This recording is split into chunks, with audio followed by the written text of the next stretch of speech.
C'est pas tout le monde qui décide de prendre la parole parce que ça demande une certaine confiance, d'une certaine manière de... Ouais, Enfin, c'est pas tout le monde qui décide de parler parce qu'on est automatiquement mis dans une boîte et automatiquement critiqué, jugé, que ce soit, ça peut être par des femmes, là je pense plus par des hommes. Et non. Ah ouais? Et non. Non. Intéressant. Beaucoup plus par des femmes, en fait. Les messages les plus violents viennent des femmes. Après, j'ai des messages d'hommes, mais les messages d'hommes, des fois, c'est tellement... Enfin, c'est horrible à dire, mais c'est tellement ridicule. Du Ouais, genre, après, ça espèce de dépend. grosse féministe dégueulasse, t'es là, tu rigoles, tu vois. Enfin, Ouais, ça me blesse même pas, ça. Ouais. Parle toujours, tu m'intéresses, allez, ciao. Tandis qu'il y a des femmes qui sont très... En fait, déjà, dans le monde féministe, on a des habits qui sont parfois différents. Et du coup, il y a beaucoup d'agressivité du genre moi, je suis féministe, toi, tu ne l'es pas. Et du coup, ce que tu dis n'est pas valide. Par exemple, si j'ai des avis qui sont plutôt pro-prostitution, c'est-à-dire où je pense que la prostitution n'est pas forcément... Par exemple, si je dis que... Enfin, si j'exprime des avis là-dessus, et qu'il y a d'autres féministes qui sont 100% anti-prostitution, le débat va être très très virulent, très violent, et les femmes peuvent être très méchantes.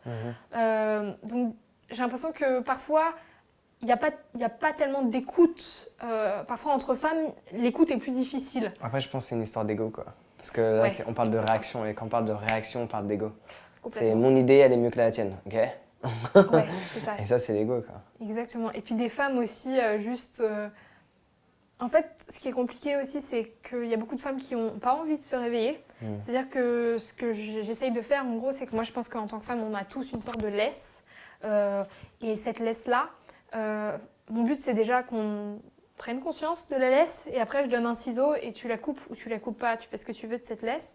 Et en fait, il y a des femmes, elles trouvent ça tellement douloureux de prendre conscience de la laisse qu'elles sont là, genre, espèce de grosse... Enfin, du coup, elles vont s'énerver contre moi, comme si j'avais inventé la laisse. Ouais. Et du coup, des fois, il y a un truc... Je sens que l'éveil chez certaines femmes est tellement violent, tellement douloureux, et qu'elles sont tellement dans des croyances. Par exemple, si je dis aux femmes, oui, t'as le droit de ne pas t'épiler, mais si tu t'épiles aujourd'hui, c'est pas... Personne ne veut s'épiler. La réalité, c'est que personne ne veut s'épiler. Ça fait chier de s'épiler, et qu'on le fait toutes par contrainte. Et à un moment... Tu intègres la contrainte comme si c'était toi, ton choix très personnel en tant que femme, je veux m'épiler, je veux pas m'épiler. Et quand je dis à ces femmes-là, non, tu t'épiles parce que tu as une telle pression, on t'a conditionné à, ça les rend ouf. Elles me disent, non, je décide de m'épiler. Oui, tu décides de t'épiler, mais dans ce contexte-là. Et ça, parfois, elles deviennent très virulentes vis-à-vis de moi parce qu'elles disent, tu dis vraiment n'importe quoi. En fait, j'ai mon choix. Et quand tu leur dis, bah non, t'as pas le choix. C'est le but du conditionnement, c'est qu'on a l'impression que c'est notre choix, alors qu'au final, c'est un choix qu'on nous a mis dans la tête. C'est ça. C'est le conditionnement, quoi. Sur différents aspects de la vie, on est tous conditionnés. On peut se conditionner soi, mais même si on prend conscience des conditionnements, on est toujours conditionné. Parce qu'un conditionnement, c'est basé à partir d'images.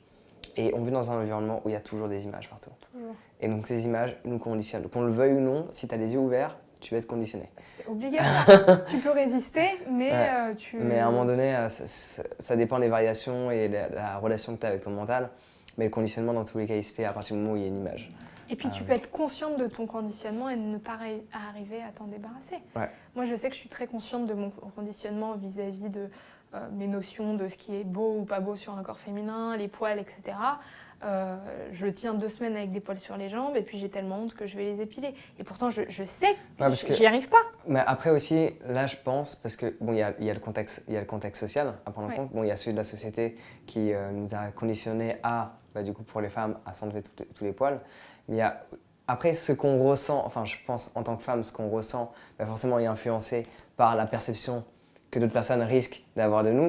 Mais après, il y a aussi ce contexte de est-ce qu'on a envie de plaire à d'autres ou pas. D'abord, se plaire à soi, pour moi, c'est la base. Mais une fois qu'on se plaît à soi, est-ce qu'on a envie de faire un effort pour plaire à d'autres? Ça, c'est le choix de chaque personne en tant qu'individu, quoi. Tout à fait. Tout à fait, mais ce qui est compliqué,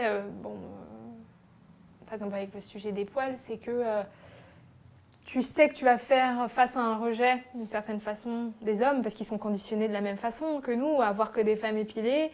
Et dans ce cas-là, comment sortir de ce cercle vicieux, en fait Et puis même en tant que femme, moi, quand je regarde mes poils sur mes jambes, quand je les laisse vraiment pousser, j'ai un dégoût de moi-même, c'est délirant, j'ai un dégoût de moi. Enfin, c'est-à-dire que je suis tellement conditionnée que je trouve que c'est... Je regarde, je me dis, mais c'est trop moche, c'est très moche. Et je regarde sur les jambes d'un mec et je trouve pas ça moche, enfin, ça n'a pas de sens.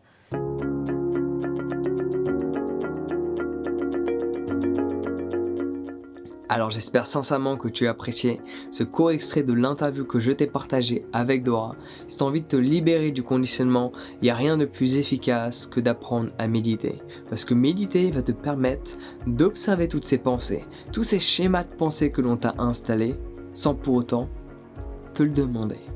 Donc si tu veux apprendre à méditer, c'est très simple. Clique sur le lien dans la description et je te partage toutes les bases essentielles à connaître pour savoir pleinement méditer et expérimenter l'instant présent et se libérer de tout conditionnement. Donc tu peux le télécharger dès à présent complètement gratuitement en cliquant sur le lien dans la description. Du coup, on se retrouve directement de l'autre côté. Prends soin de toi et passe une excellente journée.